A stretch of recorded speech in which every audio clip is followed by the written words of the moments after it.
Now we're going to make a slightly unusual twist, or adding a slightly culinary flavour, if you like, to some of our cocktails. And this is a twist on the classic cocktail family, the sour. In this case, we're going to be making what's called a Kiwi and Basil sour. We're going to take some fresh basil leaves, always a fantastic ingredient. They add a real kind of rich, slightly almost exotic flavour, and they really excite the senses as well. So I'm just going to give these a quick shred, throw these in here.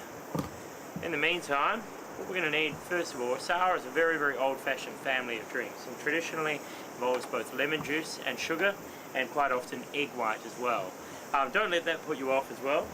First of all, what we're going to be doing is just taking a little bit of freshly pressed lemon juice. What we're looking for here is just under about an ounce.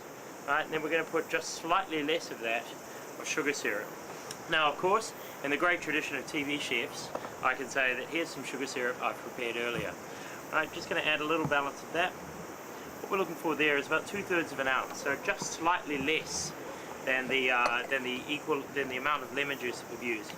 Then, starting to give this a bit of a press. So what we're trying to do here is get the oils coming out of the basil leaves. And then to this, we're going to add 42 below kiwi fruit and an egg white. But first, about 1.5 ounces ideally of 42 below kiwi fruit.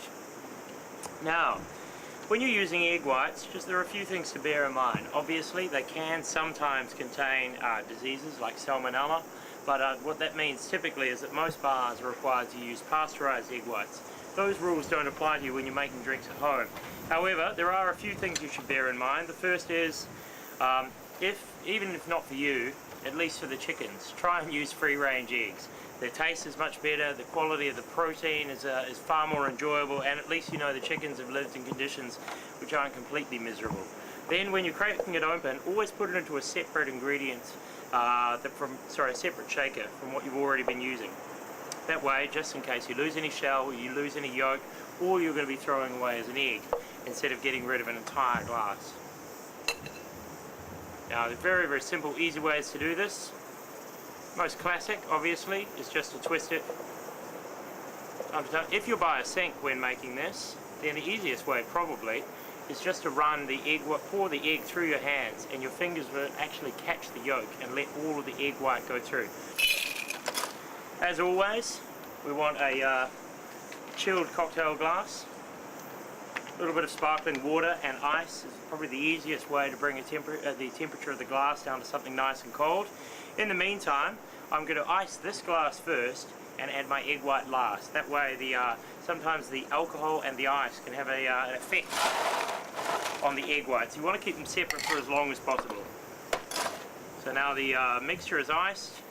Add the egg white. Throw this over the top.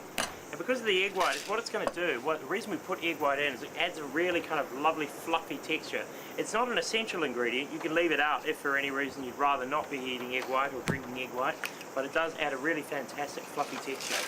It needs a good hard shake as well. You're looking to be shaking this for about 15 seconds. So you're getting a lovely sort of green flavour, green colour.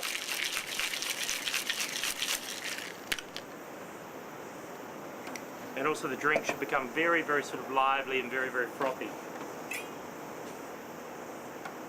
Then into your chilled glass, we're just going to fine strain this so that any of those small chunks of basil are removed. And you'll see you've got an incredible, almost like a fluffy texture, like drinking a little green cloud. So the kiwi and basil sour. That's delicious.